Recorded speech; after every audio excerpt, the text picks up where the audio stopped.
What was your summer like with Connor? It was a great summer. I think it's been well documented, well covered, to say the least. All credit to Connor in terms of how he handled this summer. I think it was, very evident if you didn't know much about him, if you knew a little bit about him, how just transparent he was and is about how he's feeling. Proud of the way he handled things. He was forthright. He was consistent. We wanted to take our time, without being nauseatingly redundant. I think the key was just taking his time and not being in a rush.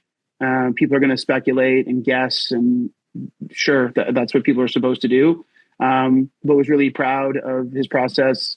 Him and his wife are excellent. His family, his father, Brian, was excellent. We took our time. We evaluated things with the North Star, in a manner of speaking, again, was for him to remain in Edmonton and win a Stanley Cup there. And while everyone's going to pontificate and speculate, a lot goes into that decision, and it's not enigmatic. It's just Peter earned the right to take his time. We wanted to be thoughtful about what the right deal was in order to achieve what he wants to achieve. And it was a fun process. I'm very fortunate to have been able to lead that and appreciate his trust, and proud of how he handled it. So, the term and the dollars were, I think, raised eyebrows for a lot of people.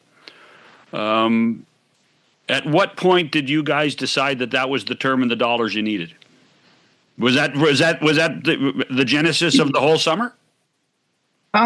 No, I think really the look, you guys know as well as anybody, or I trust you know as well as anybody, that the 32 teams probably have two things in common. They're governed by the same CBA, and they all want to win the Stanley Cup. I think short of those two things, every team is in their own situation. They're in their own life cycle. One person's title at one organization might be the same, other function, their say, might be completely different. My job, whether it's in Connor's situation or anyone else's, is to curate the best plan, strategy, and ultimately land on the best decision that fits that particular construct. Edmonton, as we all know, has been in back-to-back Stanley Cup finals. They've been right there. Connor and my goal was to achieve the best deal that balanced out, his individual value, but also putting himself in the best chance to win as an Oiler. And we didn't spend a lot of time on the math, because I think for us, the math was relatively simple to deduce just where Edmonton was at, speculating and obviously working with Stan and Jeff on what they were going to try and achieve. And so for us, the math was going to be relatively simple once it felt right for Connor, which was not rooted in a ton of academia. It was ultimately collecting all the information, processing, and like I often say, if your process is right, your end result will be right. And so the summer was just figuring out what's the best deal, pairing the best wine with the cheese of achieving a Stanley Cup in Edmonton, putting himself and his teammates in the best position to do as such. And for us, it was pretty simple on the term and the number that made sense. There was a range, which I won't get into, that him and I had discussed, and I'm proud of the decision he made. It's a great deal for the team, obviously, as has been well talked about. It's still a great deal for him. Still a transcendent deal for the marketplace, given that it's a 2-year deal with a very high AAV, notwithstanding not getting a raise. And it fits in, in the best way possible for him. Right deal for this player, right time, and it's all about winning for him.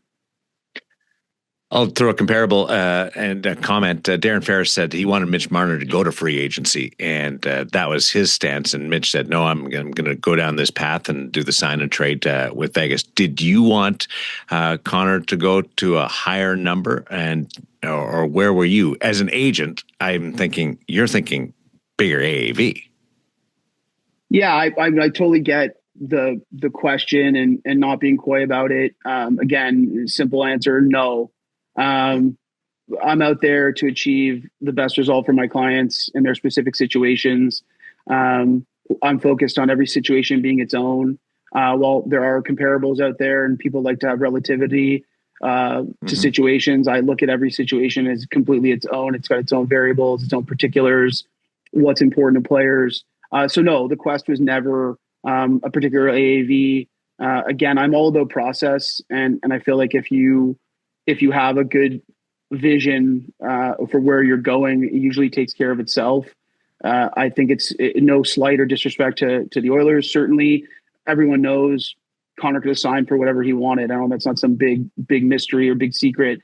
And again, it was just what was the right deal for this player in this situation. And no, as an agent, look, of course, my job would be ridiculous and disingenuous to suggest that my job in general is to achieve great contracts, help guys, get paid what seems to be fair. But it's a balance. It's a balance between what works for them, what makes them happy, what fits that particular team, that particular timing. And it's all about curating it to the specific individuals. So that's a long-winded way of saying no. It was just about the best deal for Connor McDavid and Connor McDavid and myself and his family.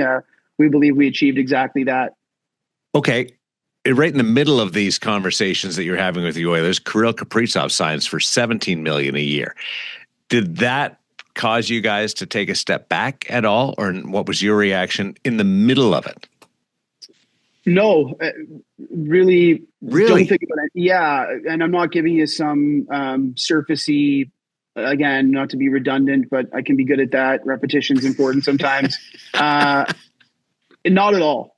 Connor McDavid's contract is completely Connor McDavid's contract, and not really paying attention. I mean, I'm a fan of hockey, and obviously I have a pulse for it. It's what I do for a living. So I don't live under a rock, certainly, yet wasn't looking at what anyone else was doing. It didn't matter. Connor was going to do what he was going to do. And I don't get affected by what anyone else does, nor do my clients. We live in our own world of one. And so not at all. Again, it goes back to what I alluded to. Every team is in a different construct. I'm not going to comment on other players I don't represent, other situations. I don't think it's appropriate. But everyone's in a different spot, and everyone's got to do what they think is right. So no, I don't pay attention. And whether it was on Connor's deal or anyone else's, I live in my own world with my clients, and I tell them that's the best way to operate. And hopefully I'm qualified and I have enough of a grasp on the market and how it works, and that I'm fortunate my clients trust me, that I just say we're in our own universe here, and it's the best way to operate. Do you feel you put the Oilers on a timetable, though, with the 2-year deal? I've heard that. Again, like I mean, John, you and I have known each other a long time. I like you a lot. I don't listen to much out there.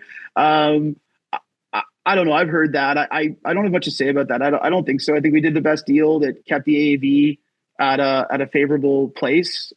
Still blending a transcendent deal for Connor, given the term and the AAV, which most situations are a longer term, in order to achieve a higher AAV, rightly or wrongly. That's how our sport works. I don't look at it like that. I look at it as, Look, it was the best deal that puts him in the position to win there. I don't think that deeply about it. I mean, we're in 25, 26. He's under contract this year. We signed a 2-year extension, one step at a time. Do you understand why people would go that route or look at it that way? Yeah. I mean, yes, people are going to give opinions, speculate. The one thing, I don't know if I would say it quite bothers me, I don't know if that's the right word. A lot of people speak in opinion under the guise of fact, right? Mm-hmm. I know 2 + 2 is 5. I know this. You don't know anything. You don't have the foggiest idea what you're talking about. So am I surprised? No, people are going to come up with all sorts of machinations, and I bet you he did this, and I'm sure he did that, but they don't know. So am I surprised? No, I'm not surprised. I'm not surprised what anybody says anymore, because a lot of people make things up. Again, it was the right deal for this player in this situation. People are going to make of it what they make of it. I can't control that. He can't control that. People are going to speculate and guess.